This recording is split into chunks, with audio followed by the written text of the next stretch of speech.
In this last section, we're going to look at percents. We're going to start by converting some fractions and then some decimals to percents. And then we're going to work backwards and convert some percents to their fractional form. A percent literally means per 100. So when we talk about a percent, it's out of 100. So when you have a percentage, it goes from 0 to 100. If you are given, let me scroll down a little bit, if you are given a fraction to convert to a percent, it's a two-step process, but it's a two-step process that you can do in a calculator. What you want to do first when converting from a fraction to a percent is to divide out the fraction. And let me move my calculator over here. So if I have 3.24 divided by 8.91, I'm going to start by just dividing those two numbers. When I divide those two numbers, I get 0.36 repeating here. I've got a decimal. To turn that decimal into a percent, I simply multiply by that by 100. So the corresponding percent is going to be 36, and I'll round it to two decimal places here, 36.37%.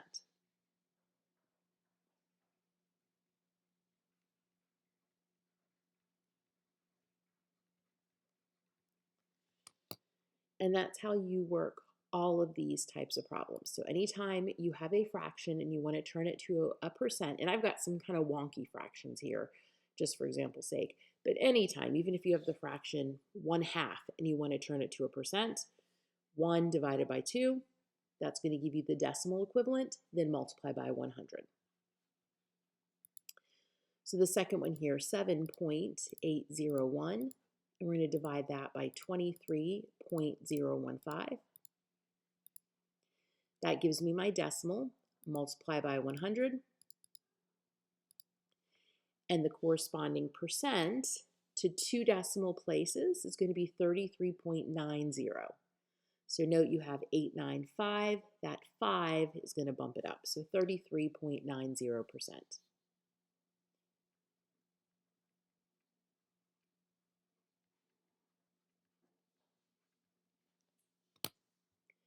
The next one, 1.6 divided by 7, same exact process. Multiply by 100, and we end up with 22.86%.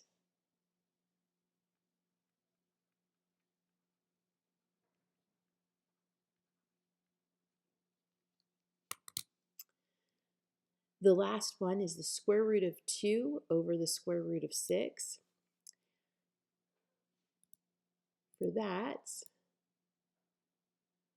I'm going to have to switch to a scientific calculator. Here we go. Depending on the calculator that you're using, you can take the square root of 2, divide it by the square root of 6, no problem. But keep in mind that this is the same thing as the square root of 2/6. So depending on your calculator, that might be easier for you to divide 2 by 6 than take the square root of the whole thing. But they mean the same thing. So let's go the square root of 2 divided by the square root of 6.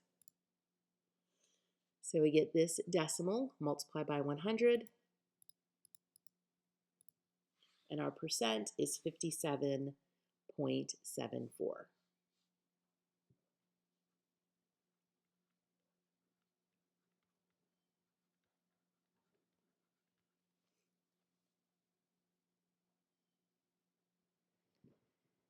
The next few, we're tasked with turning a decimal into a percent. We're actually going to get easier here because this was part of the previous examples. When you have a decimal, to turn that decimal to a percent, you are simply multiplying by 100. The easier way to do this is just to move that decimal point 2 places to the right. So multiplying each of these by 100, you're going to end up with the first one with 19%.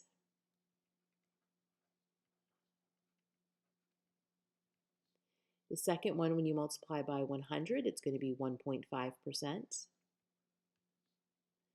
Third one, multiplying by 100 is 215%. And then the last one, again, times 100 is 300%.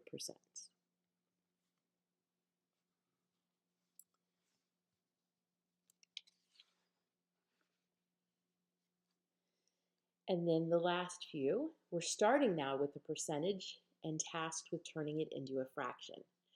So remember, percent means per 100. So to turn these percents into fractions, you just put them over 100. So 10% is the same thing as 10 over 100, which reduces down to 1/10. 25%, 25 over 100, or 1/4. For the next one, 62.5%, and let me give myself a little more space. That's 62.5 over 100. That's the same thing as 625 over 1,000, just multiplying top and bottom by 10. The reason I did that is to give myself two whole numbers to work with. For this one, when you're dividing it out, you may not see that you can divide top and bottom both by 125. You may not see that initially. And if you don't see that initially, it's fine. If you see, well, I can divide both of these by 5, you can step yourself down that way. So you might say, well, 5 goes into top and bottom. I can tell that easily. So if you divide top and bottom by 5, that's going to give you 125 over 200. And you might say, oh, I can divide top and bottom by 5 again. So that's going to give you 25 over 40. And then you might say, well, I can divide by 5 again. And that takes you down to the simplified fraction, 5/8. And again, if you see that 125 goes into 625 and 1,000 right off the bat, it takes you directly to the answer without the intermediate steps, but either way, you're going to get to the same place. The last one, 137.5%. Do the same thing as before, 137.5 over 100. And once again, I'm going to multiply top and bottom by 10. It allows me to work with whole numbers. And just like the previous one, top and bottom are divisible by 125. Again, you could step it down, but you might see 125 goes into both, and that's going to give you 11/8.